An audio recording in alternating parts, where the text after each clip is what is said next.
الحمد لله وحده ونشهد أن لا إله إلا الله وحده لا شريك له سبحان اللہ. ونشهد أن سيدنا محمدا عبده ورسوله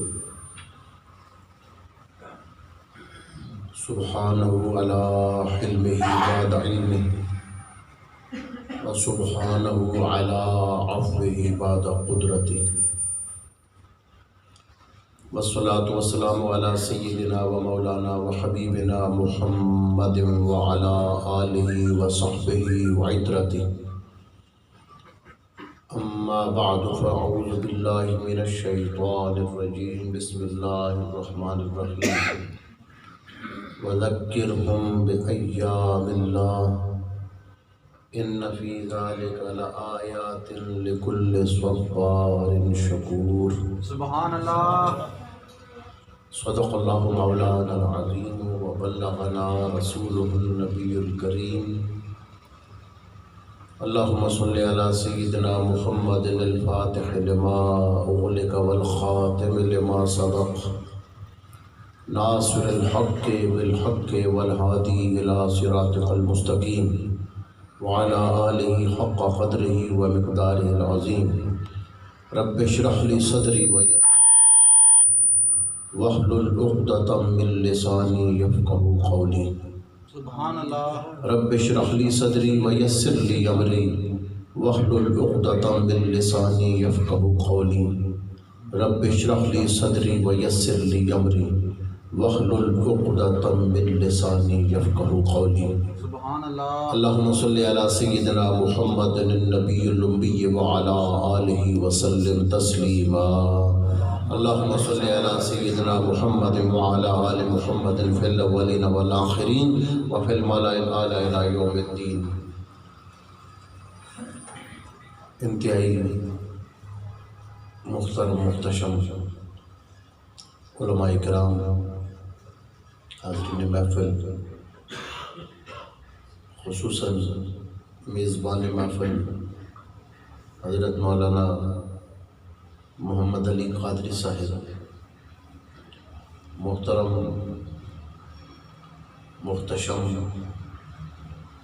جناب سلیم اختر نقشبندی صاحب، انتہائی قابل احترام جناب حاجی امیر احمد صاحب، دیگر لوگ حاضرین و سامعین، اللہ رب العزت آج کی اس بابرکت محفل میں ہم سب کی حاضری کو قبول فرمائے. آمین. اور یہ مسجد شریف اوپر بننے کے بعد پہلی مرتبہ یہاں حاضری کا شرف حاصل ہو رہا ہے اور بڑی خوشی ہوئی ہے. اللہ تبارک و تعالی حاجی صاحب کو، ان کے بچوں کو اس کا جزائے خیر عطا فرمائے. آمین. اور تمام اہل محلہ پر، اس مسجد کو آباد کرنے والے، اس کو تعمیر کرنے والے، اس کے لیے جگہ دینے والے سب لوگوں کو اللہ تعالیٰ خیر و برکت عطا فرمائے، اور جو دنیا سے چلے گئے اللہ ان کی بخشش فرمائے. اللہ رب العزت ہم سب کے عیبوں پر پردے ڈالے. اللہ تعالیٰ کی ایک شان ہے، جو کلمات میں نے خطبہ میں پڑھے ہیں، سبحانہ علی حلمہ بعد علمہ. سبحان اللہ. یہ امیر المومنین سیدنا علی المرتضیٰ کرم اللہ وجہہ الکریم، آپ اس انداز میں اللہ پاک کی تسبیح کرتے تھے. سبحان اللہ. سبحانہ علی حلمہ بعد علمہ. میں اس کی پاکیزگی بیان کرتا ہوں، میں اس کو سبحان کہتا ہوں جو بندوں کے جرم، ان کے گناہوں کے جاننے کے باوجود برداشت کرتا ہے. سبحان اللہ. سبحان اللہ. سزا میں جلدی نہیں کرتا ہے. اور سبحانہ، ایک تو وہ جانتا ہے کہ بندے نے جرم کیا، پھر بھی وہ حلم اپنی برداشت کا اظہار کرتا ہے۔ وَسُبْحَانَهُ عَلَىٰ عَفْوِهِ بَعْدَ قُدْرَتِهِ، اور سزا کی طاقت رکھنے کے باوجود بھی معاف فرما دیتا ہے۔ سبحان اللہ۔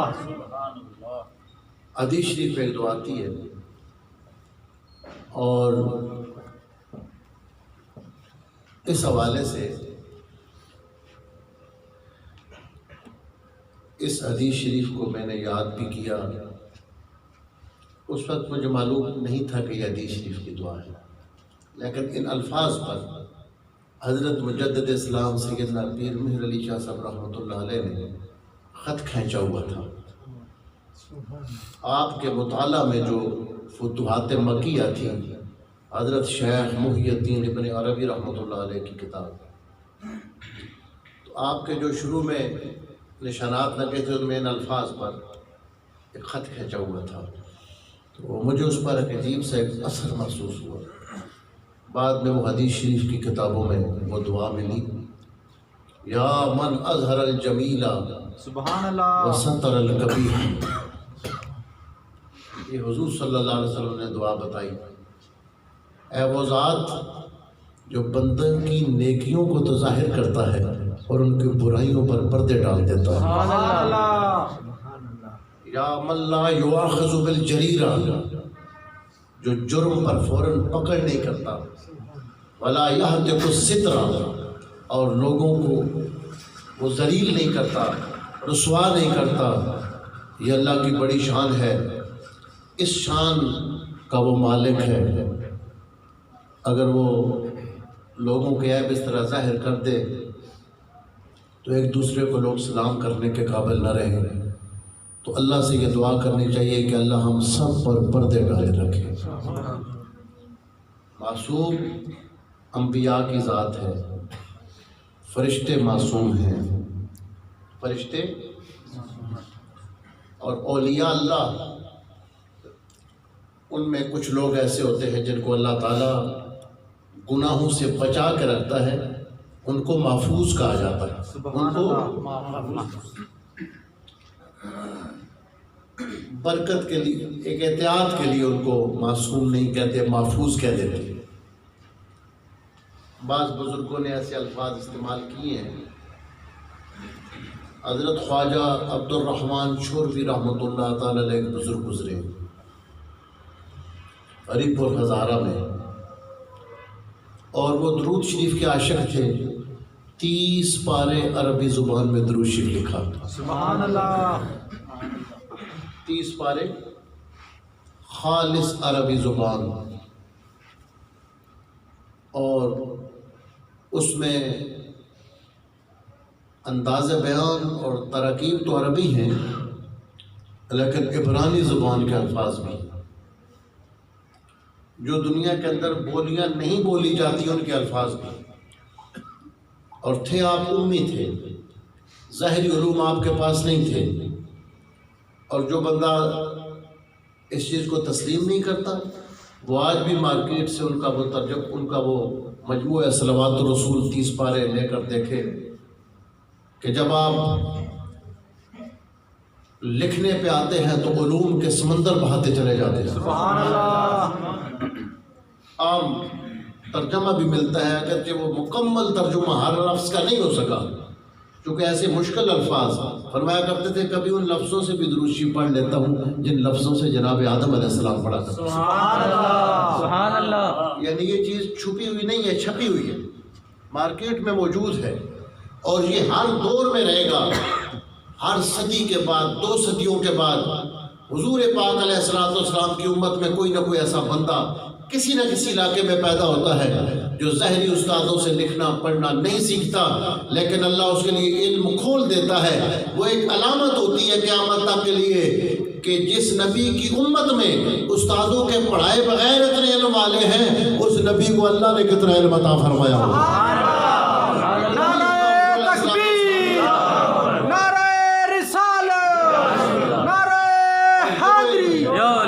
اور یہ وہ علم ہے میرے مرشد گرامی حضرت پیر سید غلام مصطفیٰ شاہ صاحب رحمۃ اللہ تعالی علیہ، آپ ظاہری کسی مدرسے میں پڑھنے کے لیے مدرسے میں نہیں گئے، آپ فرماتے تھے میری 6 سال عمر تھی اور والدہ صاحبہ نے حضرت بابا جی محمد قاسم مولوی رحمۃ اللہ علیہ سے شکایت کی اور فرماتے تھے ماں باپ کا اتنا بڑا درجہ ہے کہ ماں باپ کی شکایت بھی اولاد کے لیے رحمت ہوتی ہے۔ آپ کسی بندے کو بیعت نہیں فرماتے تھے جب تک وہ والدہ سے اجازت لے کر نہ آئے، اور جب ہم خود حضرت کے پاس جاتے ہیں کہ ہمارے پیپر ہیں دعا فرمائیں، فرماتے پہلے ہیڈ کوارٹر میں جاؤ وہاں سے دعا کروا کے آؤ، پہلے والدہ سے دعا کرواؤ پھر میں دعا کراؤں۔ سبحان اللہ۔ یہ تعلیم تھی اولیاء اور صوفیاء کی کہ نبیوں کے بعد سب سے زیادہ والدین کی حق اولاد کے حق میں دعا قبول ہوتی ہے۔ سبحان اللہ۔ جس طرح پیغمبر کی دعا امت کے حق میں قبول ہوتی ہے، ماں باپ کی دعا اولاد کے حق میں قبول ہوتی ہے۔ جس سے ماں باپ ناراض ہوں صاحب نظر کبھی اس کی طرف نگاہ رحمت نہیں کرتا۔ یہ تعلیم تھی صوفیاء اولیاء کی۔ بلکہ خود مجھے میرے حضرت نے بتایا کہ ایک بار ایک مائی بوڑھی اماں موڑ شریف حاضر ہوئی اور کہنے لگی بابا جی میرے بچے سے دعا کرو۔ بابا جی نے فرمایا مائی خود دعا کر۔ کہتی آپ بزرگ ہیں نا؟ تو فرمایا کہ مائی ماڑی دعا اس طرح جس طرح لورو کوئی چیز کی نہیں اچھنا، اور تاڑی اس طرح ہی جس طرح کولو کسی کو کوئی چیز دینا۔ سبحان اللہ۔ ماں کی دعا اپنے بچے کے لیے ایسی ہوگی جیسے اپنے پاس سے کسی کو کوئی چیز دیتا ہے۔ یہ اولیاء صوفیاء کی تعلیمات تھیں۔ تو حضرت فرماتے تھے کہ ماں باپ کی شکایت بھی اولاد کے لیے رحمت بن جاتی ہے۔ سبحان اللہ۔ مائی صاحب نے عرض کیا کہ یہ پڑھتا نہیں ہے بنٹے کھیلتا ہے، تو بابا جی نے فرمایا ان کو میرے آگے کرو۔ فرمایا شاہ جی منہ کھولو۔ فرمایا میں نے منہ کھولا، بابا جی نے 3 پھونکے میری زبان میں منہ میں پھونکے ماری۔ فرمایا انہاں کی مولیاں کو نہ بھیجو، دنیا پر جتنا علم آیا صاحب قاسم انہاں کی پڑھائی چھوڑے۔ سبحان اللہ۔ اب میں اس علم کی بات آپ کے سامنے کرتا ہوں۔ حضرت کے سامنے جب بھی درود تاج شریف پڑھا جاتا تھا، جب یہ الفاظ آتے تھے واللہ واسمہ وجبریل خادمہ والبراق مرکبہ والمعراج سفرہ وسدرۃ المنتہی مقامہ، آپ روک دیتے تھے۔ سبحان اللہ۔ فرماتے تھے سدرۃ المنتہی حضور کا مقام نہیں ہے، یہ تو جبریل کا مقام ہے۔ سبحان اللہ۔ اس لیے پڑھا کرو وفوق سدرۃ المنتہی مقام، سبحان اللہ۔ کہ سدرۃ المنتہی سے فوق ہے ان کا مقام، سدرۃ المنتہی سے اونچا ہے ان کا مقام۔ یہ آپ ظاہری حیات میں آپ منع فرماتے تھے یا روکتے تھے، فرماتے تھے سدرۃ المنتہی نہ پڑھو وفوق سدرۃ المنتہی، سدرۃ المنتہی سے اوپر آپ کا مقام ہے۔ سبحان اللہ۔ آپ کا جب وصال ہوا 3را دن تھا، کل شریف کا ختم ہو رہا تھا، قاری عبد القیوم صاحب ایبٹ آباد میں ایک قاری صاحب ہیں، وہ ختم شریف پڑھتے ہوئے درود تاج پڑھنے لگے، اس مقام پہ آئے تو رک گئے۔ اسی مقام پر جب سدرۃ المنتہی مقام وہ پڑھے آگے نہ جا سکیں تو صاحبزادہ صاحب نے فرمایا وہ فوق کا سدرہ پڑھو۔ وہ اپنی ظاہری زندگی میں اس کو پسند نہیں کرتے تھے، آج بھی روک رہے ہیں۔ سبحان اللہ۔ یہ ہماری آنکھوں کے سامنے کی بات ہے۔ 3را دن تھا، یہ وہ علم ہے جو اللہ اپنے کرم سے اپنے فضل سے اپنے بندوں کو عطا فرماتا ہے۔ سبحان اللہ۔ اس علم کی عجیب و غریب باتیں ہیں۔ میں خود جامع رحمانیہ اسلامیہ رحمانیہ میں پڑھتا تھا، ایک بار میں نے وہاں پہلے سال میں پڑھتے تھے، حضرت کی عنایت تھی، ہمارے استادوں کی مہربانی تھی کہ ہم عربی کچھ نہ کچھ سمجھ لیتے۔ تفسیر کبیر میں نے نکالی، امام رازی رحمۃ اللہ علیہ نے یہاں ایک گفتگو کی ہے تفسیر میں۔ جب اللہ تعالیٰ نے فرمایا میں انسان کو پیدا کرنے لگا ہوں، تو فرشتوں نے کہا کہ اللہ تو اس کو پیدا کرے گا جو زمین میں خون خرابہ کرے گا، زمین میں فساد کرے گا۔ تو حضرت امام رازی نے یہاں سوال اٹھایا ہے کہ فرشتوں کو کس طرح پتہ چل گیا کہ یہ پیدا ہونے والی مخلوق یہ کرے گی؟ ابھی انسان پیدا ہی نہیں ہوا اور فرشتے کہتے ہیں یہ خون خرابہ کرے گا، یہ فساد کرے گا۔ فرشتوں کو یہ علم کہاں سے ملا؟ فرشتوں کو کیسے پتہ چلا کہ انسان یہ کرے گا؟ تو امام رازی نے وہاں ایک بات کی ہے اور فرمایا ایک نظریہ یہ ہے کہ فرشتوں نے قیاس کیا۔ کیا کیا؟ قیاس کیا۔ اب میں قیاس کی تفصیل میں نہیں جانا چاہتا، عام سی بات ہے، پہلے کوئی چیز دیکھ کر اس کو بھی اس طرح سمجھا۔ فرشتے یہ سمجھتے تھے کہ زمین کے اندر پہلے جنات آباد تھے اور جنات جھگڑا فساد کرتے تھے، انہوں نے کہا کہ پہلے جو زمین پہ آباد ہے اس نے بھی یہی کچھ کیا ہے، اب جو نیا زمین میں آئے گا وہ بھی یہی کچھ کرے گا، تو انہوں نے جنات پر انسان کو قیاس کیا، جنات پر انسان۔ دوسرا امام رازی نے یہ لکھا ہے کہ ایک اور جواب یہ ہے کہ آگ، پانی، ہوا اور مٹی ان 4 چیزوں سے انسان مل کے بنا ہے۔ عناصر اربع جن کو کہتے ہیں، یہ 4 عناصر ہیں جن سے انسان مل کر بنا ہے۔ آگ، پانی، ہوا اور مٹی۔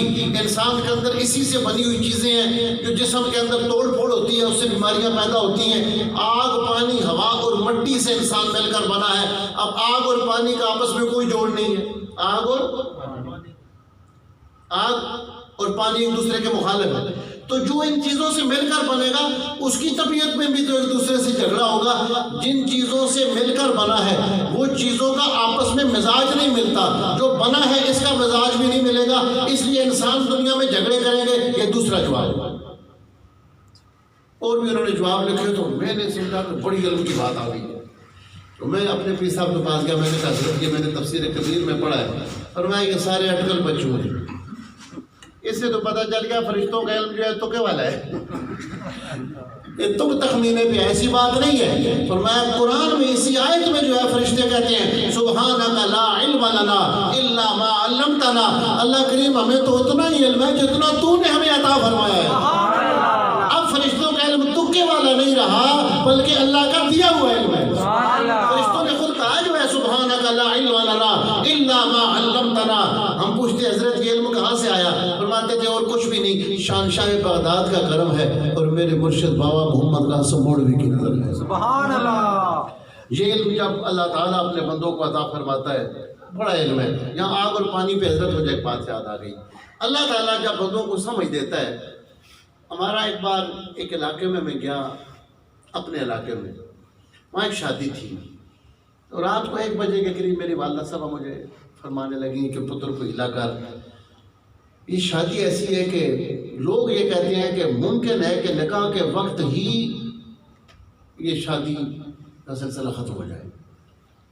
یعنی بچی ہے، بہت پڑھی لکھی ہے، شہروں میں پیدا ہوئی ہے اور ایک صحیح گھرانے کی، اور بچہ جو ہے وہ گاؤں میں رہنے والا، اور ان کا گھر جو ہے بالکل کوئی جوڑ نہیں تھا، اور لوگ یہ باتیں کرتے تھے کہ یہ کسی سیاسی معاملے میں آ کر انہوں نے رشتہ دے دیا، لیکن یہ ہو سکتا ہے کہ نکاح کے وقت ہی انکار ہو جائے، اتنا ڈر لوگوں کو لگا ہوا تھا۔ اچھا وہ معراج شریف کا مہینہ تھا، میں نے نئی نا تفسیر روح البیان میں حضرت ابن عباس کے کچھ اقوال پڑھے تھے۔ ابن عباس کچھ بیان کرتے ہیں معراج شریف کے بارے میں، تو وہاں میں نے ایک چیز پڑھی تھی، وہ میرے ذہن میں بیٹھ گئی۔ وہ چیز یہ تھی کہ جب والدہ صاحبہ نے حکم دیا تو میں سوچتا رہا کہ اب کیا کروں، صبح شادی ہے، اب رات کو کیا ہلا کرنا ہے، تو کیا دم در و تویز کرنا ہے، تو میرے ذہن میں وہ بات اللہ کی طرف سے بیٹھ گئی کہ حضور پاک علیہ السلام فرماتے ہیں کہ میں نے معراج کی رات کو مختلف مخلوقات کو دیکھا، وہاں ایک ایسی مخلوق دیکھی ایک جگہ پہ جن کا نیچے کا آدھا وجود آگ کا تھا، اوپر کا آدھا وجود برف کا تھا۔ بات سمجھ آ رہی ہے؟ ایسی مخلوق کہ نیچے کا آدھا وجود آگ کا ہے، اوپر کا آدھا وجود برف کا ہے۔ اب آگ اور برف میں کوئی جوڑ نہیں ہے، تو حضور فرماتے ہیں کہ وہ مخلوق ہے، سلامت ہے، تسبیح کر رہی ہے۔ میں نے قریب ہو کے سنا کہ یہ مخلوق کیا تسبیح کرتی ہے، تو مجھے آواز آئی، یہ پڑھ رہے ہیں سبحان من الف بین الثلج والنار، وہ پاک قدرت والا ہے جس نے آگ اور برف میں محبت پیدا فرما دی۔ سے آگ اور برف میں دوستی کر دی ہے، آگ برف کو کچھ نہیں کہتی، برف آگ کو کچھ نہیں کہتی۔ تو میرے ذہن میں آیا کہ میں اس بندے کی بارات میں جاؤں گا، یہ تسبیح پڑھتا رہوں گا اور کہوں گا یا اللہ جس طرح وہاں تو نے جوڑ پیدا کر دیا ہے ان کے دلوں کو بھی جوڑ دے۔ میں آپ سے پورے یقین کے ساتھ مسجد میں کہتا ہوں کہ 2000 کی بات ہے، اب 20 سال ہو چکے ہیں، ان کے 3 بچے بھی ہیں اور آج تک جھگڑا بھی نہیں ہوا۔ میں یہ تسبیح برات کے ساتھ پڑھتا رہا، میرے دل میں اللہ کی طرف سے آ گئی کہ اللہ تیری یہ شان ہے، سبحان من الف بین الثلج والنار، اس میں ہماری کوئی کرامت نہیں ہے، یہ ان تسبیحات کی برکت ہے، اس ایک ایک حرف کی برکت ہے۔ میں نے کہا اللہ وہ فرشتے جو تسبیح کرتے ہیں یا وہ مخلوق جو تسبیح کرتی ہے، تو نے دونوں کو آپس میں جوڑ رکھا ہے، تو چاہے تو آگ اور پانی کو آپس میں جوڑ دے، تیرے لیے کوئی مشکل نہیں ہے۔ اور قرآن کہتا ہے اللہ تعالیٰ سے حضور سے فرما صلی اللہ ان یجعل بینکم و بین الذین عادیتم منہم مودہ، اللہ اس بات پہ قادر ہے جو تمہارا گہرا دشمن ہے اللہ اس کے اور تمہارے درمیان گہری دوستی پیدا فرمائے، اس لیے کہ دل تو اس کے قبضے میں ہے، وہ دلوں کو بدلنے والا ہے۔ اس لیے پہلی بندے کی چاہیے دشمن کے لیے بد دعا نہ کریں بلکہ اس کے لیے ہدایت کی دعا کریں. سبحان اللہ. پہلی بد دعا تو کرنی بھی نہیں چاہیے، یہ بہت بات کی بات ہے، یہ بہت مشکل آخر میں جا کر کچھ لوگ کرتے ہیں، لیکن دعا کرنی چاہیے کہ اللہ تعالیٰ دلوں کو آپس میں جوڑ دے. ایک حدیث شریف کی دعا ہے، میں پڑھ کے چلے جاؤں گا، بعد میں آپ سلیم صاحب سے نوٹ کر لینا. جن گھروں میں جھگڑے ہوتے ہیں، فتنے ہوتے ہیں، فساد ہوتے ہیں، اگر یہ حدیث کی دعا پڑھنا شروع کر دیں چند دنوں میں اللہ تعالیٰ اس گھر کو امن کا گہوارہ بنا دیتا ہے. صحیح حدیث کی دعا ہے، اللہم الف بین قلوبنا واصلح ذات بیننا واہدنا سبل السلام. یہ ایک لمبی دعا ہے، اس کا پہلا حصہ ہے یا اللہ ہمارے دلوں کو آپس میں جوڑ دے. واصلح ذات بیننا، ہمارے کام جو ایک دوسرے سے اختلاف والے ہیں، جو ایک دوسرے سے کوئی خرابی پیدا ہوئی ہے، اس میں صلح پیدا فرما دے، ہماری اصلاح فرما دے. واہدنا سبل السلام، اور ہمیں سلامتی کے راستے پر چلا، سلامتی کے راستوں پر چلا. حدیث شریف کی دعا کا یہ ٹکڑا پڑھنا شروع کر دے، اللہ گھر میں امن اور الفت پیدا فرما دیتا ہے. اور ایک اور بات حدیث شریف میں آتا ہے، نبی پاک علیہ السلام نے فرمایا جب اکٹھے بیٹھ کے بندے کھانا کھاتے ہیں تو اللہ برکت پیدا فرما دیتا ہے. سبحان اللہ. ہمارے ایک جاننے والے حضروں کے رہنے والے، ان کے ایک رشتہ دار تھے، وہ بہت پریشان تھے، ان کے بچے آپس میں لڑتے رہتے. جس گھر میں ہر وقت بچے لڑائی کر رہے ہوں، ماں باپ کی زندگی میں کیا سکون آئے گا.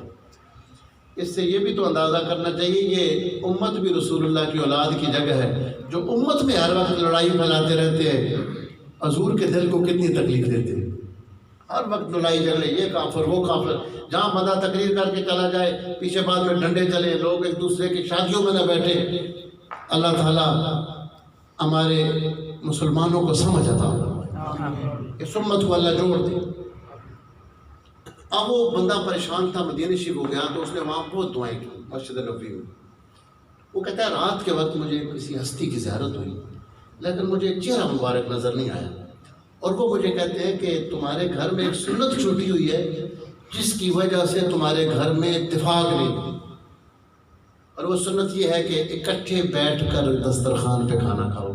اور تمہارا یہ ہے کہ ایک بچہ اپنی پلیٹ لے کر اپنے کمرے میں چلا جاتا ہے، دوسرا اپنی پلیٹ لے کے چھت میں چلا جاتا ہے. اپنی اپنے پلیٹوں میں نہ کھایا کرو، اکٹھے بیٹھ کے کھایا کرو، اللہ برکت بھی پیدا کر دے گا اور گھر والوں میں محبت بھی پیدا کر دے گا. تو میلاد شریف کے پروگراموں میں ہمیں یہ چیزیں بھی دیکھنی چاہیے کہ اللہ سرکار کی سیرت اور سنت پہ ہمیں چلنے کی توفیق عطا فرمائے. تو میں عرض کر رہا تھا کہ یہ نبی پاک علیہ السلام کی بتائی ہوئی دعائیں یہ ایسی مکمل دعائیں ہیں. تو میں عرض کر رہا تھا کہ جو علم اللہ تعالیٰ عطا فرماتا ہے، تو حضرت خواجہ عبدالرحمن چوری رحمۃ اللہ علیہ نے 30 پارے درود شریف لکھا، اس میں آپ نے شہدائے کربلا کا ذکر کیا، شہدائے اور ان کے لیے معصومین کا لفظ استعمال کیا. ان کے لیے کہتے ہیں وَعَلَىٰ شُهَدَاءِ الْكَرْبَلَاءِ الْمَعْصُومِينَ، یا اللہ امام حسین کے ساتھ جنہوں نے جان دی ان معصوموں پہ بھی تیرا درود ہو. سبحان اللہ. خواجہ صاحب تو سمجھتے ہیں نا کہ یہ معصوم نہیں ہے، یہ محفوظ ہے، لیکن وہ کہنا کیا چاہتے ہیں کہ اللہ تعالیٰ جب بندوں پہ مہربان ہو جاتا ہے ان کی حفاظت ایسے فرماتا ہے کہ اللہ تعالیٰ ان کو خود ہی برائی سے محفوظ فرما لیتا ہے. سبحان اللہ. جب اللہ کچھ بندوں پر راضی ہوتا ہے، اور شیطان نے پہلے دن اللہ تعالیٰ سے کہا تھا کہ میں ان بندوں کو گمراہ کروں گا الا عبادک منہم المخلصین، اور تیرے وہ بندے جو نفس کی قید سے آزاد ہو جائیں گے، نام و نمود کی جن کو تمنا نہیں ہوگی اور تیری رضا کے لیے جو کام کریں گے، اے اللہ میں ان پر میرا بس نہیں چل سکے گا. اور اللہ تعالیٰ نے بھی فرمایا کہ تیرا بس انہی پر ہی چل سکے گا جو شیطان سے دوستی کرنے والے ہوں. اب اللہ تعالیٰ کے ایسے بندے ہو سکتے ہیں کہ جن کو اللہ تعالیٰ اتنا مہربان ہو جائے کہ اللہ ان کو اپنی حفاظت کی خاص چادر عطا فرما دے. سبحان اللہ. اور جن کو اللہ اپنی وہ حفاظت کی چادر عطا فرمائے ان کو اللہ تعالیٰ نفس اور شیطان کے شر سے آزاد کر دیتا ہے، اور وہ اپنے دل میں گناہ کرنا تو دور کی بات ہے، گناہ کا کھٹکا بھی نہیں لاتے. وہ ہوتا کیسے ہے کہ ہمارے سامنے تو گناہ کی حقیقت نہیں ہوتی، ان کے سامنے اللہ تعالیٰ گناہ حقیقت میں دکھاتا ہے۔ سبحان اللہ۔ امام شعرانی رحمۃ اللہ تعالیٰ علیہ فرماتے ہیں کہ حضرت امام ابو حنیفہ رحمۃ اللہ علیہ کا نظریہ یہ تھا کہ وضو میں جو پانی استعمال ہو جائے، مائع مستعمل جس کو کہتے ہیں، ہمارے جسم سے لگ کے جو پانی نیچے گرتا ہے نا، اب یہ تو سارے فقہا کہتے ہیں کہ اس کو دوبارہ وضو میں استعمال نہیں کیا جا سکتا۔ جو پانی استعمال ہوگا جسم سے گر جاتا ہے نا، اس میں ہمارے جسم کے گناہوں کے اثرات گرتے ہیں۔ صحیح حدیث میں آتا ہے کہ بندہ جب وضو کرتا ہے تو اس کے بالوں کے جڑوں کے نیچوں سے، ناخنوں کے نیچے سے بھی گناہ نکلتے ہیں۔ سبحان اللہ۔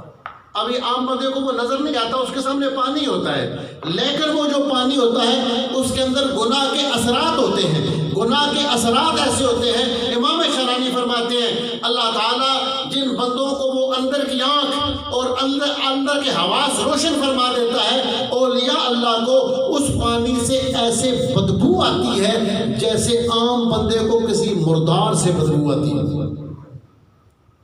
اسی طرح اولیاء کرام کے سامنے پھر وہ گناہ حقیقت کی صورت میں آتا ہے۔ جیسے ہی کوئی عمل برا ہو تو ان کو اس عمل کے کرنے سے پہلے یا سوچنے سے پہلے بدبو محسوس ہو جاتی ہے۔ اس طرح اللہ ان کی حفاظت فرماتا ہے۔ جس کی اللہ حفاظت فرمائے اس کا قدم خطا کی طرف، گناہ کی طرف نہیں اٹھتا۔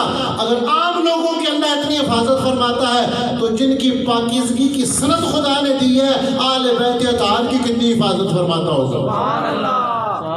حضرت سیدنا عمار بن یاسر، مطلب یہ ہے کہ جو ان کے قریب یہ طہارت کے اس مقام پر ہیں، ابن عربی فرماتے ہیں کہ جو اہل بیت ہے یہ عین الطہارہ ہے، یہ ایسے طہارہ ہے کہ اس عین الطہارہ ایسا ہے کہ ان کے ساتھ جو وابستہ ہو جائے اللہ اس کو بھی گناہوں سے بچا دیتا ہے۔ سبحان اللہ۔ جو ان کے ساتھ جڑ جاتا ہے۔ جناب سیدنا عمار بن یاسر کے بارے میں صحیح حدیث میں آیا، حضور نے فرمایا شیطان عمار ابن یاسر پہ قابو نہیں پا سکے گا۔ اب جو امام علی مقام کے ساتھ لوگ کھڑے تھے یہ چھوٹے لوگ نہیں تھے، چونکہ امام حسین نے کوئی بھی سیاسی نعرہ نہیں لگایا، سبز باغ نہیں دکھائے کہ میرے ساتھ چلو تو یہ ہو جائے گا وہ ہو جائے گا۔ آپ نے جگہ جگہ اعلان کیا کہ میں موت کے راستے پہ جا رہا ہوں، میرے ساتھ جس نے چلنا ہے وہ چلے گا۔ آخری رات بھی آپ نے سب کو کہا کہ میرا جو دشمن ہے اس کا ٹارگٹ میں ہوں۔ یہی وجہ ہے کہ آپ پوری تاریخ پڑھ کے دیکھ لیں، امام حسین کے بعد کسی اور کو شہید نہیں کیا گیا میدان کربلا میں، کیونکہ جو ٹارگٹ تھا وہ پورا ہو گیا تھا۔ یاد رکھیں دنیا کا، میں یہ سمجھتا ہوں اور یہ بات پکی بات ہے، صرف میں نہیں سمجھتا، آپ بھی یہ بات سمجھ جائیں گے، امام حسین کا جو مقام تھا اس کو ہم لوگ نہیں سمجھ سکے، یزید زیادہ بہتر سمجھتا تھا۔ وہ یہ سمجھتا تھا کہ ان کا ٹارگٹ کیا ہے اور اس بندے کا مقام کیا، وہ سمجھتا تھا ساری دنیا کی بیعت ایک طرف، حسین اکیلے کی بیعت ایک طرف۔ سبحان اللہ۔ وہ سمجھتا تھا کہ وہ کیا چاہتے کیا ہیں، وہ کس نظام کو بحال کرنا چاہتے ہیں، اس نظام کو جس کی خاطر رسول کریم نے اپنے چچا سید الشہداء امیر حمزہ جیسی ہستی کی قربانی دی۔ اس نظام کی بحالی کے لیے امام حسین جان دینا چاہتے تھے، اس کو آپ بچانا چاہتے تھے، آپ نے اپنی جان قربان کر دی۔ آپ نے اپنے ساتھیوں سے کہا کہ تمہارے ساتھ لوگوں کی کوئی دشمنی نہیں ہے اور تمہیں اجازت ہے میری طرف سے، میں ناراض نہیں ہوتا۔ پھر آپ نے چراغ بجھا دیے تاکہ کوئی اٹھ کے جاتے ہوئے شرمندگی محسوس نہ کرے، روشنی میں۔ جب آپ نے دوبارہ چراغ روشن کیے تو سارے اسی مقام پہ بیٹھے ہیں، ایسے وفادار ساتھی۔ تو امام علی مقام نے فرمایا میں جانتا ہوں روئے زمین پر کسی شخص کے ساتھی اس وقت میرے ساتھیوں سے بہتر نہیں ہے۔ سبحان اللہ۔ جو اتنے بہترین ساتھی تھے، خواجہ بچوری فرماتے ہیں یہ ایسے تھے کہ اللہ نے ان کی بھی امام حسین کے طرف حفاظت فرما دی۔ سبحان اللہ۔ تو اللہ تعالیٰ سے یہ دعا کرنی چاہیے کہ اللہ تعالیٰ ہماری حفاظت فرمائے۔ شاہ عبدالعزیز صاحب مدثر دہلوی کمالات عزیزی میں لکھتے ہیں یہ دعا ہے حزب البحر، آپ جو پڑھنے والے لوگ ہیں وہ جانتے ہیں۔ وہ کہتے ہیں کہ حزب البحر جو بندہ 998 بار وظیفہ پڑھے اس کا احتیاط کے ساتھ اور ادب کے ساتھ، پابندیوں کے ساتھ، کتنی مرتبہ؟ 998۔ کیونکہ 998 یہ حفیظن کے عدد ہے، اللہ کا جو نام حفیظ ہے نا اس کے عدد کتنے ہیں؟ 998 ہے۔ کس طرح ہے جی؟ ہا کے 8 ہیں، فا کے 80 ہیں، یا کے 10 ہیں، 98، اور جو زوا ہے اس کے 900۔ تو کہتے ہیں اللہ کا یہ جو نام ہے نا حفیظ، اس کے 998 عدد ہیں۔ اس کی تعداد کے برابر حزب البحر دعا کوئی بندہ پڑھ لے تو اللہ تعالیٰ اس کو اولیاء اللہ میں شامل فرما دے گا. سبحان اللہ. یعنی وہ بھی محفوظ ہو جاتا ہے گناہوں سے. اللہ اپنے اس حفیظ نام کی برکت سے اور اس دعا کے شروع میں جو الفاظ آتے ہیں جو رسول کریم نے خواجہ شاذلی کو سکھائے تھے, اللہم انا نسألک العصمۃ نسألک العصمۃ فی الحرکات والسکنات والکلمات والارادات. یا اللہ میں تجھ سے مانگتا ہوں میری حفاظت فرما کہ میری زبان غلطی نہ کرے, میری حفاظت فرما میرا قدم غلط نہ اٹھے, میری حفاظت فرما کہ میری نیت غلط نہ ہو, نہ گناہ کا ارادہ کروں, نہ گناہ کی طرف قدم اٹھے, نہ گناہ کی خاطر زبان بولے, نہ گناہ کی بات کان سنے. جب یہ بندہ اللہ سے کہتا ہے نسألک العصمۃ فی الحرکات والسکنات والکلمات والارادات والخطرات من الظنون والشکوک والاوہام الساطرۃ للقیوب, اللہ تعالیٰ اس بندے کے دل کے اندر ایسا نور ڈال دیتا ہے, ایسا یقین ڈال دیتا ہے, وہ گناہوں سے بچ جاتا ہے, نیکی کی طرف خود اٹھنے لگتا ہے. اللہ اس کو اپنی حفاظت کی چادر دے کر ولی بنا دیتا ہے. اگر حزب البحر پڑھنے والا گناہوں سے معصوم ہو جاتا ہے تو جن کے صدقے یہ سب کچھ بولا ہے اللہ تعالیٰ ان کی کتنی حفاظت فرماتا ہوگا. اور یہ معصوم بمانا محفوظ ہے. اللہ تعالیٰ حفاظت فرماتا ہے اپنے بندوں کی. اللہ سے حفاظت مانگنی چاہیے. یاد رکھیں کوئی بندہ اس وقت تک نیکی نہیں کر سکتا جب تک خدا کی توفیق نہ ہو, اور گناہ سے نہیں بچ سکتا جب تک اللہ اسے اپنی طاقت سے نہ بچائے. یہ مفہوم ہے لا حول ولا قوت الا باللہ. یہ اتنے بڑے کلمات ہیں لا حول ولا, یہ چھوٹی سی بات نہیں ہے لا حول ولا قوت الا باللہ. حضور علیہ السلام کی حدیث مبارک میں آتا ہے, غالباً ابن قیم کی جو کتاب ہے زاد المومن, اس میں یہ بات میں نے پڑھی تھی کہ جب اللہ تعالیٰ نے فرشتوں سے فرمایا کہ میرے عرش کو اٹھاؤ, تو فرشتوں نے عاجزی کا اظہار کیا کہ یا اللہ تیرا عرش ہم کیسے اٹھائیں, جس عرش کو اللہ کہتا ہے کہ عرش عظیم ہے, عرش. اور ہم لوگ تو یہ سمجھتے ہیں کہ شاید عرش کوئی اوپر کوئی اس طرح کی چیز ہے. عرش اتنا وسیع ہے, عرش کا دوسرا نام ہی کرسی ہے. عرش کا دوسرا نام اور واسع کرسی السماوات والارض, اور جو اس کا عرش ہے اس نے زمینوں اور آسمانوں کو اپنے گھیرے میں لیا ہوا ہے. زمینوں اور آسمانوں کو اس کے اندر یہ ساری اس کائنات کے اندر توڑ پھوڑ ہوتی رہتی ہے, لیکن عرش پر اس کی تخلیق مکمل ہو گئی ہے. عرش پر حضرت امام شارانی رحمۃ اللہ تعالی علیہ نے الیاقوت والجواہر میں یہ بات کی ہے شیخ ابن عربی رحمۃ اللہ علیہ کے حوالے سے کہ عرش اللہ کی اتنی بڑی مخلوق ہے عرش کہ اس کے اندر یہ ساری مخلوق آ جاتی ہے. یہ جو کائنات ہے اس کے اندر تو توڑ پھوڑ ہوتی ہے, لیکن عرش پر اللہ کی کائنات کی تخلیق مکمل ہو گئی ہے. اس پر 6 قرآن کی آیتوں سے انہوں نے استدلال کیا ہے کہ ثم استوى الی العرش کا معنی یہ ہے کہ اللہ کی تخلیق کا عمل عرش میں مکمل ہو گیا. عرش میں سبحان اللہ. 6 آیات. یہ آج زبیر شاہ جی رحمۃ اللہ علیہ کے سال ثواب کا لکھا ہوا تھا. میں نے ایک بار بھنگر تراڑ میں یہ تقریر کی, شاہ جی موجود تھے, فرمان لگے کہ یہ باتیں لوگوں کو نہیں سمجھ آتی, آپ کہیں آسان اس کو لکھ دیں. 6 آیتوں انہوں نے قرآن کی ثابت کیا کہ استوا کا معنی یہ ہے عرش پر اللہ کی تخلیق کیا ہو گئی, اس کائنات کے اندر توڑ پھوڑ جاری ہے. علامہ اقبال فرماتے ہیں یہ کائنات ابھی ناتمام ہے شاید کہ آ رہی ہے دمادم صدائے کن فیکون. سبحان اللہ. عرش اللہ. تو اللہ نے فرمایا فرشتوں اٹھاؤ اس کو, وہ نہ اٹھا سکے. اللہ نے فرمایا پڑھو لا حول ولا قوت الا باللہ. یہ پڑھ کے فرشتوں نے عرش عظیم کو اٹھا لیا. سبحان اللہ. اللہ کے عرش کو فرشتوں نے, اتنا بڑا اللہ کا عرش ہے. تو یہ لا حول کے کلمات کے بارے میں حضور نے سید علی مرتضیٰ شیر خدا کو فرمایا کہ جب تمہیں کوئی پریشانی لاحق ہو جائے, کوئی مشکل پیش آ جائے, تو پڑھ لیا کرو بسم اللہ الرحمن الرحیم ولا حول ولا قوت الا باللہ العلی العظیم. اور فرمایا جو بندہ لا حول ولا قوت الا باللہ روزانہ 100 مرتبہ پڑھ لیتا ہے, اللہ تعالیٰ 99 بیماریوں سے اس کو بچاتا ہے, 99 تکلیفوں سے, جن میں سے سب سے چھوٹی تکلیف غم ہے. کیا ہے؟ ہم. کیا غم نہیں, ہم اور غم میں فرق. ہم کیا عربی زبان میں ہم اور چیز ہوتی ہے, غم اور چیز. جو ماضی کی فکر ہونا بندہ فیل ہو گیا، کیا اس کو کہتے ہیں غم، اور آئندہ کی جو ٹینشن ہونا فیل ہو نہ جاؤں گا، اس کو ہم کہتے ہیں، اس کو جو مستقبل کی، اور یہ بڑی خطرناک چیز ہے۔ یہ کیا ہے؟ ہم جو ہے یہ وہم کی ایک صورت ہے، کیا ہے؟ اور وہم کی طاقت عقل کی طاقت سے زیادہ ہے۔ بات سمجھ آ رہی ہے نہیں؟ جو وہم ہے نا، انسان کے اندر وہم پیدا ہو جائے، یہ اتنی پاور والی چیز ہے کہ وہم کی طاقت عقل کی طاقت سے زیادہ ہے۔ وہم کی طاقت،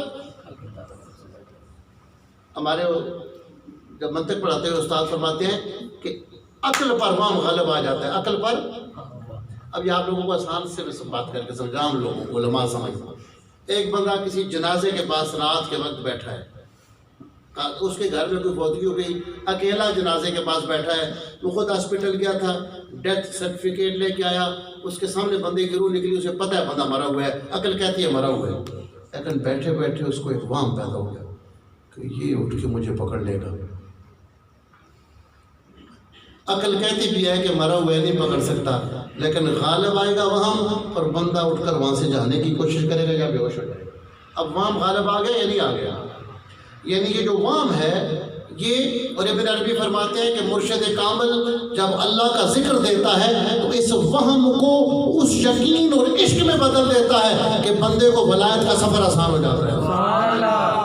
اب یہ وہم جو ہے نا، اس کو عشق کی صورت میں بدلا جا سکتا ہے، لیکن مرد کامل ملے جو اللہ کا ذکر سکھائے تو یہی وہم جب عشق کی صورت بن جائے گا تو عقل پہ غالب آ جائے گا، اور بے خطر آتش نمرود میں ابراہیم علیہ السلام چھلانگ لگا جائے گا۔ سبحان بے خطر، اللہ۔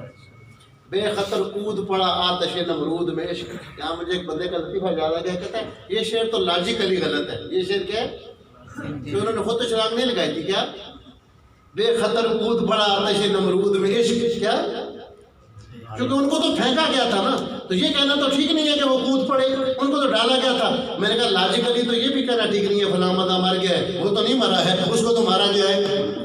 پھر تو یہ کہنا بھی ٹھیک نہیں ہے کہ فلاں بندہ مر گیا ہے اس لیے کہ وہ تو اللہ نے مارا ہے، یہ تو لاجیکلی جملہ غلط ہو جائے گا کہ فلاں بندہ مر گیا ہے۔ جبکہ قرآن میں یہ ذکر ہے بندے مر گئے ہیں، حدیث میں ذکر ہے بندہ مر جاتا ہے۔ تو ساری چیزوں کو نا، اشعار کو سمجھنے کے لیے بھی شعری ذوق ہونا چاہیے، حدیث کو سمجھنے کے لیے حدیث کے اصول کا فہم ہونا چاہیے، قرآن کو سمجھنے کے لیے قرآن کے اصول کا فہم ہونا چاہیے۔ تو شیخ اکبر فرماتے ہیں جو ہم، یہ ایسی چیز ہے کہ یہ انسان کو تباہ کر دیتی ہے۔ ہم کا کوئی علاج نہیں ہے، بڑے بڑے حکیم علاج نہیں کر سکتے، اور حضور نے فرمایا لاحول ایسی چیز ہے کہ ادنا حل ہم، یہ بڑے بیماریوں کا علاج کرتا ہے، اور اس کے سامنے معمولی سی بات ہے کہ لاحول کی برکت سے اللہ ہم سے بھی بندے کو نجات عطا فرماتا ہے۔ لاحول کی برکت سے ماضی کے غم بھی ختم ہو جاتے ہیں، مستقبل کے ہموں سے بھی آزادی ملتی ہے، یعنی ہر فکر سے بندہ آزاد ہو جاتا ہے، اس لیے کہ وہ اپنے سارے معاملات اللہ پہ چھوڑ دیتا ہے۔ لاحول کا مطلب یہ ہے کہ میں کچھ بھی نہیں ہوں، سب سے بڑا مسئلہ یہ ہے کہ میں درمیان میں ہوں، یہی چیز بندے کو مارتی ہے۔ حضرت خواجہ فتح حیدر شاہ صاحب رحمۃ اللہ علیہ ایک بزرگ تھے، ان کے پاس ایک بندہ گیا، اس نے کہا حضرت میرا بڑا مسئلہ ہے کہ اس لیے کہ خانہ کعبہ کی طرف جب میں پیشٹ کرتا ہوں تو پیچھے مشرق کی طرف میرے پیر صاحب کا گھر ہے، اگر میں خانہ کعبہ کی طرف منہ کرتا ہوں تو ادھر میری پیٹھ ہو جاتی ہے، ادھر منہ کرتا ہوں خانہ کعبہ کو پیٹھ ہو جاتی ہے۔ انہوں نے فرمایا تو پیچھو نکلنا کہ بے ادبی نہ ہو، تو آپ پیچھو نکل۔ میاں صاحب فرماتے ہیں جہاں جہاں دس سے آپ محمد تاں تاں او نہیں دستا۔ سبحان اللہ۔ جہاں جہاں دس سے آپ محمد، جب تک اپنی نفی نہ ہو کہ میں کچھ بھی نہیں ہوں، میں کچھ بھی نہیں ہوں، میں ایک خالی لفافہ ہوں، کچھ بھی نہیں ہوں، مجھے حرکت دینے والا، مجھے چلانے والا اس اللہ کی ذات ہے۔ اور حضرت سیدنا امام باقر علیہ السلام کا فرمان نور الابصار میں لکھا ہے کہ اگر آپ چیک کرنا چاہیں کہ کوئی بندہ اللہ کے قریب ہے یا اللہ کے دور ہے، آسان طریقہ ہے، فرمایا جو اپنی عزت کو، اپنی دولت کو، اپنی جائیداد کو، اپنی شہرت کو سمجھے کہ یہ میری محنت سے مجھے یہ ساری چیزیں ملی ہیں، وہ اللہ سے دور ہوتا ہے۔ جو یہ کہے میری کوئی محنت نہیں، میری کوئی شہرت ایسی نہیں ہے، میری کوئی محنت نہیں ہے، جو کچھ دیا ہے اس مالک کے فضل سے ہے، فرمایا یہ بندہ اللہ کے قریب ہونے کی دلیل ہے۔ اس لیے کہ دکان مکان پہ جا کر بیٹھا ہے تو کس نے اٹھنے کی توفیق دی ہے؟ خدا نہ جگاتا تو وہ بستر پہ پڑا رہتا، اللہ صحت نہ دیتا تو وہ کھیت میں جا کے کھیتی باڑی کیسے کرتا، وہ کیسے دفتر میں جاتا؟ یہ ساری طاقتیں تو اس نے دی ہیں، اس لیے اپنی نفی کر دینی چاہیے اور یہ کہنا چاہیے کہ جو کچھ ہے وہ میرے اس مالک کے اختیار میں ہے۔ جب تک یہ چیز سمجھ نہ آئے، اس لیے حضرت قاضی مظہری رحمۃ اللہ علیہ فرماتے ہیں کہ صوفیاء کاملین کے علاوہ حقیقی توحید کا نشہ کوئی نہیں چکھ سکتا۔ بڑے بڑے توحید کے لمبردار ہم نے دیکھے، باڈی گارڈ بھی انہوں نے رکھے ہوتے ہیں۔ میں ایک بار لاہور گیا تو تقریر کے لیے میں نے ایسے بات کر دی کہ جو بندہ باڈی گارڈ بھی رکھے اور حسبنا اللہ ونعم الوکیل بھی پڑھے، ٹھیک ہے، اس کے لیے جائز ہے، لیکن اس ذوق سے وہ نہیں پڑھتا جس ذوق سے جناب ابراہیم علیہ السلام نے پڑھا۔ ابراہیم علیہ السلام نے آگ میں جاتے ہوئے حسبی اللہ ونعم الوکیل، حسبی اللہ۔ یاد رکھیں قرآن مجید کا یہ وہ وظیفہ ہے، یہ اصحاب بدر کا وظیفہ تھا۔ اصحاب 313 تھے، اللہ نے کہا کہ قال لهم الناس ان الناس، اس قال، جب لوگوں نے کہا کہ لوگ تمہارے خلاف جمع ہو گئے ہیں اور اتنا بڑا لشکر آ گیا ہے، اللہ فرماتا ہے ان کا ایمان اور بڑھ گیا، اور قالوا حسبنا اللہ ونعم الوکیل، انہوں نے کہا حسبنا اللہ ونعم الوکیل۔ اصحاب بدر کا وظیفہ ہے اور یہ ابراہیم علیہ السلام کا وظیفہ ہے۔ حدیث بخاری میں ہے کہ جب ابراہیم علیہ السلام آگ میں آپ کو گرایا گیا، آپ نے فرمایا حسبی اللہ ونعم الوکیل، حسبی اللہ، اور فرمایا اذا اصابہ ہم، حضور علیہ السلام کو جب کوئی بڑا معاملہ پیش آتا آپ پڑھتے تھے حسبنا اللہ ونعم الوکیل۔ میں نے بیان کیا کہ ٹھیک ہے باڈی گارڈ رکھنا جائز ہے، لیکن حسبنا اللہ ونعم الوکیل بھی پڑھ رہا ہو اور ساتھ باڈی گارڈ بھی ہو، اس کا مطلب ہے وہ ابراہیمی ذوق سے نہیں پڑھ رہا، اس یقین کے ساتھ نہیں پڑھ رہا۔ تو وہاں پیر صاحب تھے، اس کے بعد ایک مرتبہ بھی انہوں نے اس میں مجھے نہیں بنایا، ان کے ساتھ باڈی گارڈ تھے، حالانکہ میں نے ان پہ چوٹ نہیں ماری، ویسے مسئلہ میں نے بیان کیا، چوٹ مارنی تو ہماری عادت ہی نہیں، انہوں نے اس کو کبھی نہیں بلایا۔ تو اللہ تعالیٰ ہمیں وہ ذوق عطا فرما دے، اپنے ذکر کی لذت عطا فرما دے۔ حضرات اب یہ کچھ باتیں ہو گئی ہیں، اب میں آپ کی خدمت میں میلاد شریف کی محفل ہے تو مجھے سمجھ نہیں آتی میں آپ کے سامنے کیا بیان کروں۔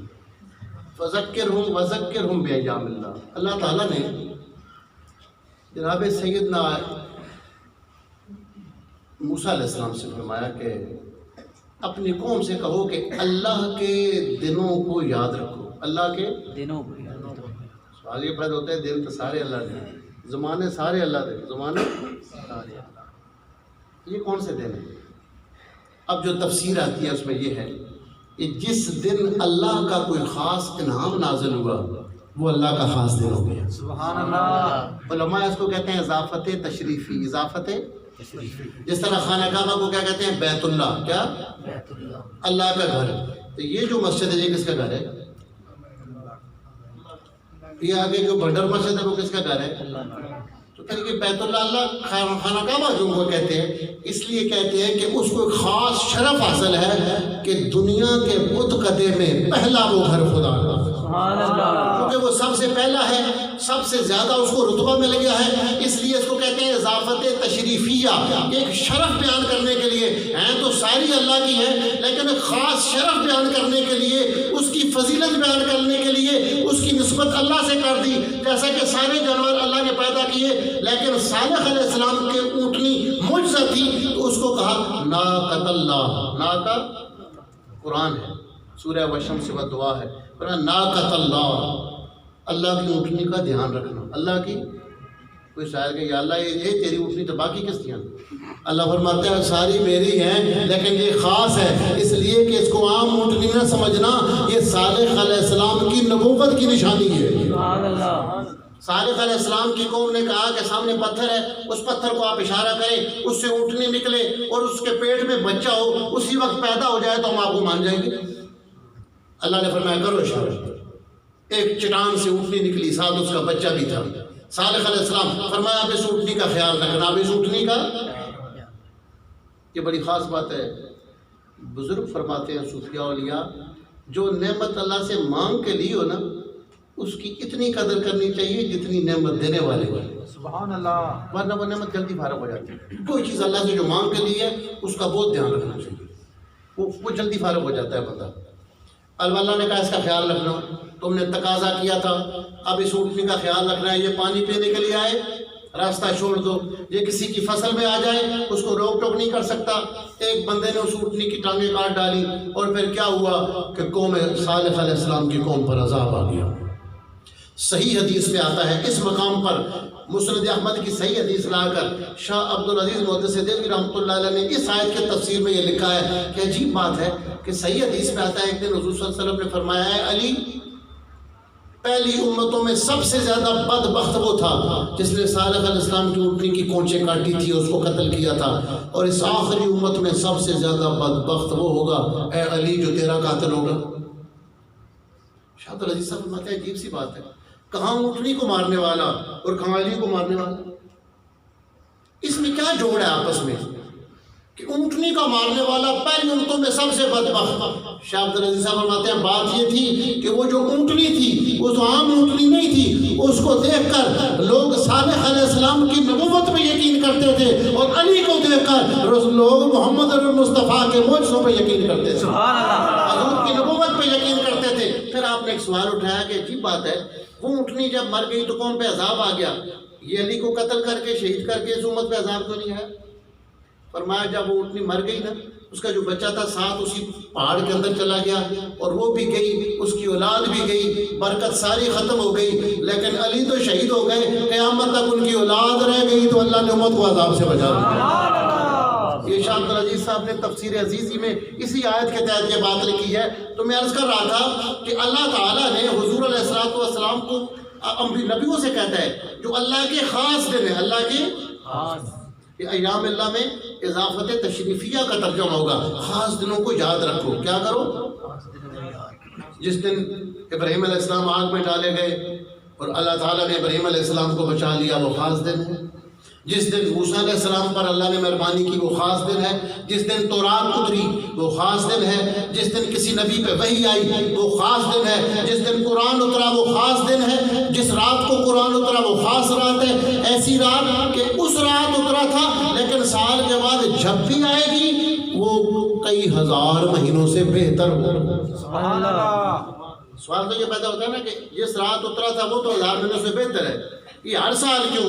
ہر سال آتی ہے وہ برکتیں لے کر آتی ہے, اور اس کے بعد جب تک نبی پاک علیہ السلام ظاہر حیات رہے آپ اعتکاف فرماتے رہے اور صحابہ کو فرماتے رہے اس رات کو تلاش کرو. کسی صحابی نے یہ نہیں کہا کہ یا رسول اللہ وہ تو ایک رات تھی, یہ سال کے بعد پھر آئے گی تو پھر برکت کیوں آئے گی. وہ سمجھتے تھے کہ وہ رات تو ایک تھی لیکن قرآن کی برکت سے ہمیشہ ہمیشہ کے لیے وہ برکتیں ساتھ لے کر آئے گی. ہر سال آنے والی لیلۃ القدر ہزار مہینوں سے کہیں درجہ بہتر ہوگی. تو جس طرح جس رات سرکار اترے قرآن نازل ہوا تو ہر سال وہ رات برکت والی ہے. جس دن حضور کی ولادت ہوئی ہر سال وہ دن آئے گا تو اپنی برکتیں ساتھ لے کر آئے گا. یہ قرآن سے یہ اصول ہمیں ثابت ہو جاتا ہے کہ یہ تو قرآن و حدیث سے ثابت ہے کہ کسی مقام پر کبھی کوئی برکت اتری ہو ہمیشہ وہاں برکت قائم رہتی, ہمیشہ وہاں. مسلم شریف کی حدیث ہے 1500 کچھ نمبر حدیث ہے مسلم شریف کی. حضور علیہ السلام حج کے سفر میں تھے اور آپ نے صحابہ کرام سے فرمایا سیرو جمدان, یہ اوپر جو جمدان پہاڑ ہے نا اس کی سیر کرو. جمدان پہاڑ, اب دیکھیں حج کے سفر میں کیا ضرورت پڑ گئی کہ ایک پہاڑ کے اوپر چڑھ کے اس کو دیکھیں. یہ مسلم شریف کی حدیث ہے, کہانی نہیں ہے. صحابہ نے پوچھا یا رسول اللہ صلی اللہ علیہ وسلم یہ کیوں اس پہاڑ کے اوپر ہم چڑھیں؟ اپنی طلب ہوئی تو فرمایا کچھ ایسے اللہ کے بندے تھے جو لوگوں سے الگ تھلگ جا کر اس مقام پہ اللہ کا ذکر کیا کرتے تھے. تو یہ ایسا پہاڑ ہے جو اللہ کے ذکر کرنے والے یہاں پر رہے ہیں, اس کی سیر کرو. اس کا مطلب یہ ہے جہاں اللہ کا ذکر کرنے والا بندہ بیٹھ جائے وہ پہاڑ بھی نشانی بن جاتا ہے. سبحان اللہ. اب یہ تو سمجھ جانا چاہیے نا کہ اگر کوئی یہ بات ذہن میں رکھے اور پھر لو دندی میں جائے تو وہ بدعت نہیں کرتا, وہ صحابہ کی سنت پہ حضور کے حکم پہ عمل کرتا ہے. سبحان اللہ. جس مقام پہ اللہ کا کوئی بندہ بیٹھا ہے, اللہ کی یاد میں بیٹھا ہے, یہ مسلم کی حدیث ہے کہ اس پہاڑ پہ اللہ تعالیٰ کے بندے تھے. المفردون یا مفردون دو طرح کے لفظ آتے ہیں. وہ لوگوں سے الگ ہو کر اللہ کا ذکر کیا کرتے تھے. جہاں کوئی ایسے بندے بیٹھے ہوں جو لوگوں سے الگ رہ کر اللہ کا ذکر کرتے رہے وہ اللہ کی نشانی بن گیا ہے. اب اس کو دیکھو گے تو برکت ملے گی, سنت کا ثواب ملے گا. اور جہاں کبھی عذاب اترا ہو ہمیشہ وہاں عذاب کے اثرات رہیں گے, وہاں ہمیشہ عذاب اب آپ حج عمرے پہ جاتے ہیں نا، جب وادی محصر سے گزرتے ہیں جہاں پہ اب ابیلوں نے کنکریاں ماری تھی، تو وہاں حکم یہ ہے کہ سواری کو تیز کرو، حکم ہے۔ اب جتنی تیز سپیڈ میں گاڑی چلاؤ پابندی نہیں ہے۔ حضور علیہ السلام وہاں گزرتے، صحابہ کو فرماتے یہاں پہ عذاب اترا تھا، سواریوں کو تیز کر کے گزر جاؤ۔ کسی نے نہیں کہا کہ یا رسول اللہ وہ تو کبھی کبھی اترا تھا، وہ سمجھتے تھے جہاں عذاب اترے وہاں ہمیشہ عذاب کے اثار رہتے ہیں، جہاں رحمت اترے وہاں ہمیشہ رحمت کے اثرات رہتے ہیں۔ تو جس رات رحمت للعالمین آئے، جس دن رحمت للعالمین آئے، جس مہینے میں سرکار تشریف لائے، جب ربیع الاول آئے گا ان برکتوں کو ساتھ لے کر آئے گا۔ سبحان اللہ۔ یہ کتاب و سنت کی اس کے پیچھے سپورٹ ہے۔ مشاہدات تو الگ بات ہے جو اولیاء صوفیاء کے ہیں، لیکن پیچھے جو کتاب و سنت کی سپورٹ ہے کہ جب بھی یہ ماہ مبارک آتا ہے اپنی برکتیں ساتھ لے کر آتا ہے۔ اور سیدنا عبدالعزیز دباغ فرماتے ہیں کہ ربیع الاول کے شروع میں ہی اللہ تبارک و تعالیٰ کی طرف سے ایک نور چمکتا ہے اور پوری دنیا کے درختوں پہ لگتا ہے، جس کی وجہ سے بہار کے پھول اگتے ہیں۔ سبحان اللہ۔ یہ ان کا مشاہدہ ہے، اور اس کے پیچھے بھی کتاب و سنت کی یہ سپورٹ ہے کہ جب بھی سرکار دو عالم صلی اللہ علیہ وسلم کی ولادت کا مہینہ آئے گا اپنی برکتوں کو ساتھ لے کر آئے گا۔ سبحان اللہ۔ اللہ پاک ہمیں درود و سلام کی کثرت کی توفیق عطا فرمائے، اللہ ہمیں اپنا خوف عطا فرمائے، آمین۔ اللہ تعالیٰ ہمارے دلوں کے اندر یہ بات بٹھا دے کہ ہمارے نفع اور نقصان کا مالک وہ اللہ کی ذات ہے۔ وہ جس کو عزت دینا چاہے اسے کوئی ذلیل نہیں کر سکتا، وہ جس کو ذلیل کرنا چاہے اسے کوئی عزت نہیں دے سکتا۔ اور ایک بات پھر میں سلیم صاحب کی طرف اشارہ کروں گا، یہ لوگ جب نہیں ہوں گے نا پھر آپ کو یاد آئیں گے، اللہ ان کو زندگی دے۔ میں آپ سے کہتا ہوں یہ سے آ کر حدیث کی دعا لے لیں، چونکہ مجھے یہ پتہ ہے کہ یہ رسول پاک کی مصنون دعاؤں کو پڑھتے ہیں۔ تو ہم نے تو ایک دعا قنوت سیکھی ہے نا، کون سی؟ اللہم انا نستعینک و نستغفرک۔ صحیح حدیثوں میں ہے، ابو داؤد شریف میں ہے، مسند احمد میں، امام حسن کو بھی حضور نے ایک دعا قنوت سکھائی ہے۔ وہ بس ہم کہتے ہیں کہ حدیث ہی پڑھیں گے، وہ بھی یاد کر لینی چاہیے۔ نور الرضا میں بھی وہ لکھی ہوئی ہے، وہ دعا حضور نے سکھائی۔ میں تو جب دعائے قنوت پڑھتا ہوں یہ مشہور والی بھی پڑھتا ہوں، ساتھ وہ بھی پڑھتا ہوں۔ کون سی؟ حضور نے فرمایا حسن بیٹے دعائے قنوت یہ پڑھا کرو، اللہم اہدنی فی من ہدیت وعافنی فی من عافیت وتولنی فی من تولیت وبارک لی فیما اعطیت وقنی شر ما قضیت فإنک تقضی ولا یقضی علیک انہ لا یذل من والیت ولا یعز من عادیت تبارکت ربنا وتعالیت۔ سبحان اللہ۔ اب اس کا مفہوم ذرا دیکھیں، کتنی پیاری دعا ہے۔ یا اللہ جن لوگوں کو تو خاص ہدایت دیتا ہے مجھ میں ان میں شامل رکھ، سبحان اللہ۔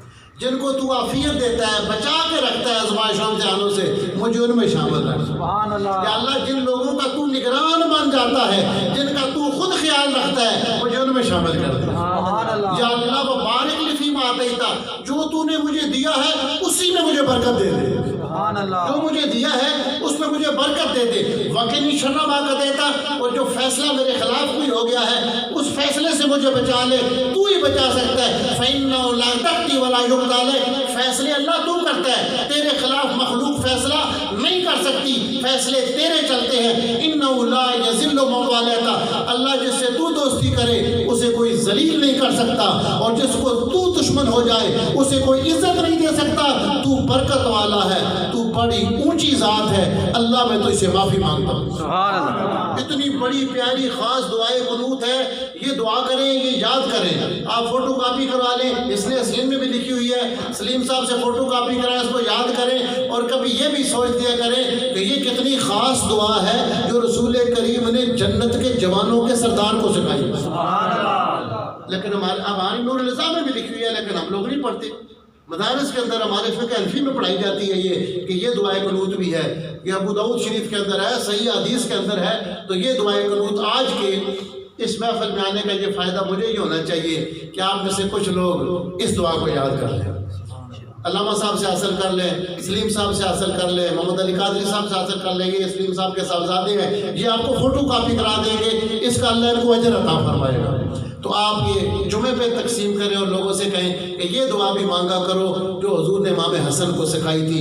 اللہم اہدنی فیمن ہدیت وعافنی فیمن عافیت وتولنی فیمن تولیت وبارک لی فیما اعطیت وقنی شر ما قضیت فانک تقضی ولا یقضى علیک انہ لا یذل من والیت ولا یعز من عادیت تبارکت ربنا وتعالیت. اور صحیح ابن خزامہ کی حدیث ہے، ایک صحابی جہاں اپنی طرف سے یہ درود شریف ایڈ کرتے تھے وصلی اللہ علی النبی، سبحان اللہ. یعنی دعائے قنوت میں درود شریف پڑھنا بھی صحابہ سے ثابت ہے. سبحان اللہ. یہ صحیح حدیث ہے صحیح ابن خزامہ کی کہ دعائے قنوت کے بعد ایک صحابی پڑھتے تھے وصلی اللہ علی النبی. تو یہ اس طرح کی پیاری دعائیں ہیں. سرکار کی جو مانگی ہوئی دعائیں ہیں ان کی اتنی برکت ہے کہ آپ اندازہ نہیں کر سکتے. اللہ ہمیں عمل کی توفیق عطا فرمائے. ایک تو آپ نے ریلی کا اعلان سنا. مجھے ایک شوق تھا بڑے عرصے سے کہ ہم نے جو اپنے استادوں سے پڑھا یہ پڑھاؤں گا. میں نے ایک بار میرے مرید میں ایک واقعہ پڑھا کہ حضرت سیدنا پیر میر علیہ السلام رحمۃ اللہ علیہ ایک بار کسی کیفیت میں تھے تو آپ کی طبیعت میں یہ بات آئی کہ پڑھ کے بس جنگل میں چلے جانا چاہیے. بس یہ آپ کے ذہن میں بات آئی تو ایک فقیر نے آپ کو فرمایا کہ شاہ جی جو لوگ پڑھتے اور پڑھاتے نہیں وہ ان درختوں کی طرح ہیں جن کے پھل نہیں ہوتے. اس کے بعد مجھے شوق تھا تو ہم نے اپنے مسجد میں کھنا پل مسجد کے ساتھ ہی درس نظامی کا آغاز کیا ہے. صرف و ناب میں خود بھی اور میرا بھائی بھی پڑھاتا ہے. الحمدللہ ہمارے پاس 11 اسٹوڈنٹ ہو چکے ہیں اور پہلی کلاس کے ہیں اور باقی یہ قافیہ والے اصول شاشی وغیرہ والے اور شرح بیت عمل والے. تو جو لوگ آپ میں سے اپنے بچوں کو دین پڑھانا چاہتے ہوں چاہے 8ویں پاس ہیں یا میٹرک پاس ہیں جو پڑھنے کے لیے آنا چاہے تو ہم تقریباً 1 تک انشاءاللہ داخلے جاری رہیں گے. کلاسیں شروع ہیں. حفظ کی کلاس بھی ہم نے وہاں شروع کی ہے اور رہائشی طالب علموں کا بھی اہتمام کیا ہے. لنگر وغیرہ کا بھی زکوٰۃ وغیرہ سے ہٹ کر ہمارے دوست احباب تعاون کر دیتے ہیں. اللہ تعالیٰ ان کو برکت عطا فرمائے. تو جو لوگ داخلہ لینا چاہیں ان کے لیے آپ ان سے رابطہ کر سکتے ہیں یا قادری صاحب سے رابطہ کر سکتے ہیں. ہمارے پاس تشریف لے آئیں. اللہ تعالیٰ ہم سب کو دین کی خدمت کی توفیق عطا فرمائے، اخلاص عطا فرمائے. وآخر دعوانا الحمدللہ رب العالمین.